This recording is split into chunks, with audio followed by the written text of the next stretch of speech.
Hello বন্ধুরা, তোমরা দেখো আমার সোনামা কি খাচ্ছে। কার কার প্রিয় এই খাবার? আমার সোনামা কিন্তু খুব ভালোবাসে এই খাবারটা।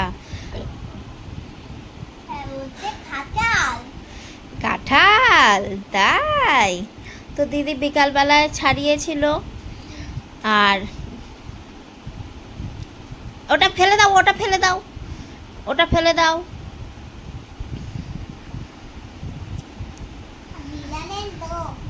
হ্যাঁ, আর হচ্ছে কাঁঠালটা কিন্তু বনুর শ্বশুর বাড়ির গাছের। বনু নিয়ে এসেছিল 3-4 দিন আগে, তো দিদি আজকে এটা ভাঙলো। এবার সোনামা তো দেখেছে কাঁঠাল ভাঙতে বিকালবেলা, কিন্তু দুধ খাবে বলে দিদি ওকে দেয়নি। এবার আমি কাঁঠাল খেতে অত পছন্দ করি না, ওর মনে আছে। এবার সেই বিকাল থেকে শুরু করেছে, দুধ খাওয়ার পর থেকে কাঁঠাল খাবে কাঁঠাল খাবে। তো এবার আমি বলছি কাঁঠাল কোথায় পাবো? এবার আমি তো আর মানে আমি এই ঘর ছাড়া, আমি বাথরুম ছাড়া আর কোথাও আমি যাইনি এতদিন ধরে। তো রান্নাঘরে কি হচ্ছে না হচ্ছে কিছুই জানি না। তো দিদি কখন খুলেছে তাও জানি না। এবার আমি সোনাকে বলছি, এবার ঘরের দরজা দেওয়া থাকে তো রান্নাঘরের, এবার গন্ধও আসেনি, তাই আমি গন্ধও পাইনি কাঁঠাল ভাঙার।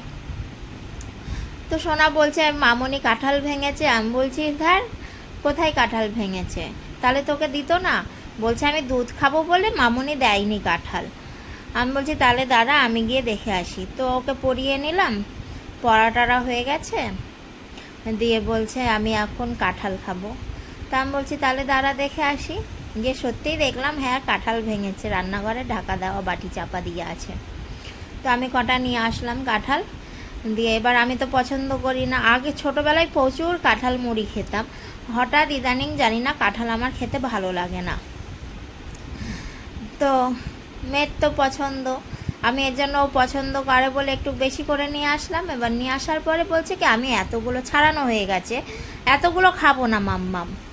এবার ওগুলো কি করব, তারপর বাধ্য হয়ে আমি কটা খেলাম। বেশ খাজা কাঁঠাল, একটু মিষ্টি কম, মিষ্টিটা একটু হলে পরে ভাল লাগতো, বেশ খাজা কাঁঠালই দিয়ে।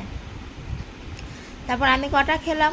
এবার ওর খাওয়া আমার খাওয়া তো সমান না, আমি উঠে আসলাম, আরও আস্তে ধীরে ধীরে খাচ্ছে। সবসময় তো খাবার আমি খাইয়ে দিই, ও এখন আস্তে ধীরে ধীরে মনের সুখে খাচ্ছে কাঁঠাল।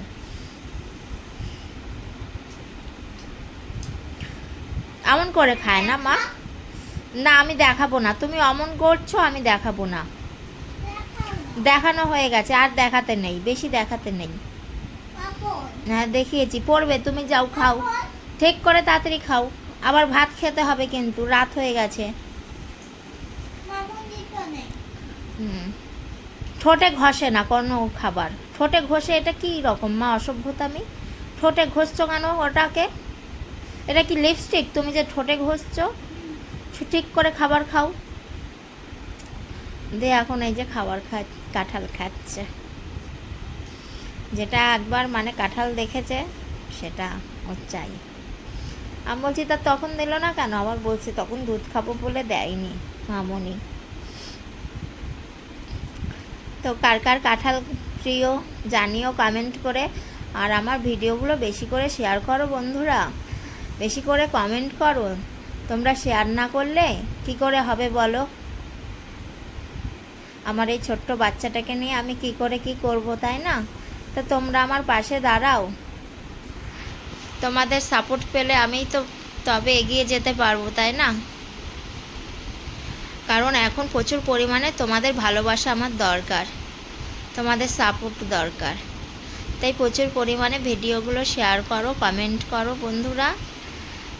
কারণ সত্যি কথা বলতে আমি এই বাচ্চাকে রেখে তো কাজ করতে পারবো না। আমি প্রতিদিন প্রতি মুহূর্তে শুধু এই একটা কথাই চিন্তা করি যে এখন নয় দিদি আছে ঠিক আছে, কিন্তু পরবর্তী সময় আমি কি করব, মেয়েটাকে কি করে মানুষ করব, বড় করব, এই একটা কথা না খালি ও চলে যাওয়ার পর থেকে আমার মাথায় খালি ঘুরছে। কি করে কিভাবে মানুষ করব, কি করে বড় করব, মেয়েটাকে খাওয়াবো পড়াবো, খালি মাথায় এই একটা টেনশন ঘুরছে। দেখো খাওয়াটাই তো মেন না। যদি আমি ধরলাম যে ঠিক আছে আমার দুবেলা দুমুঠো ভাত জোগাড় হয়ে যাবে, কিন্তু এরপরেও একটা বাচ্চা মেয়েকে বড় করতে টাকার দরকার পড়ে, অর্থের দরকার পড়ে, তাই না? আমিও একটা মানে কি বলবো, আমারও তো কিছু টাকার প্রয়োজন পড়ে। এবার কার কাছে আমি সব সময় হাত পাতবো, তাই না?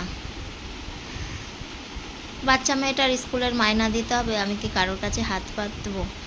এই একটু মেয়েটা খেতে চাইছে, মাম্মা মেয়েটা একটু কিনে দাও, আমি কার কাছে চাইবো? আমার এই জিনিসটা দরকার, আমি কার কাছে চাইবো, তাই না? তার জন্য প্লিজ তোমরা সবাই আমার পাশে একটু দাঁড়াও, সাপোর্ট করো। তোমরা এইটুকু সাপোর্ট করো, কারণ অনেকেই তো দেখছি এই প্ল্যাটফর্ম থেকে ইনকাম করছে, তাই না? অনেকেই দেখছি বাইরে কাজবাজ করতে পারছে না, এখান থেকে ইনকাম করে সংসার চলে যাচ্ছে। তো তোমরা যদি আমার পাশে একটু দাঁড়াও, আমার আর আমার মেয়ের কি চলবে না?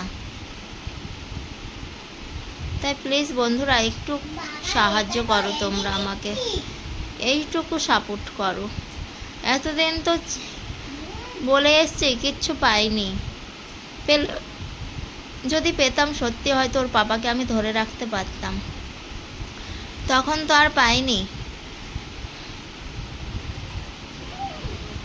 এখন যদি পাই এইটুকু সাপোর্ট, তাই ভিডিওগুলো প্লিজ বেশি বেশি করে শেয়ার করো তোমরা। হয়তো আমি কথা বলতে পারি না, কথার ধরন জানি না কিভাবে বলতে লাগে, তো তোমরা এইটুকু মানিয়ে নিও, কি বলবো বলো। আমি আর খাবো না, রস পড়বে, তুমি খাও। আমি মুখ ধুয়ে এসছি, আমি খাবো না, আমি মুখ হাত ধুয়ে এসছি। তো তোমাদের কাছে আর কিছু বলার নেই, তোমরা সবই আমার জানো, ভিডিও দেখে সবই জানো, কিচ্ছু বলার নেই নতুন করে আমার পরিস্থিতি।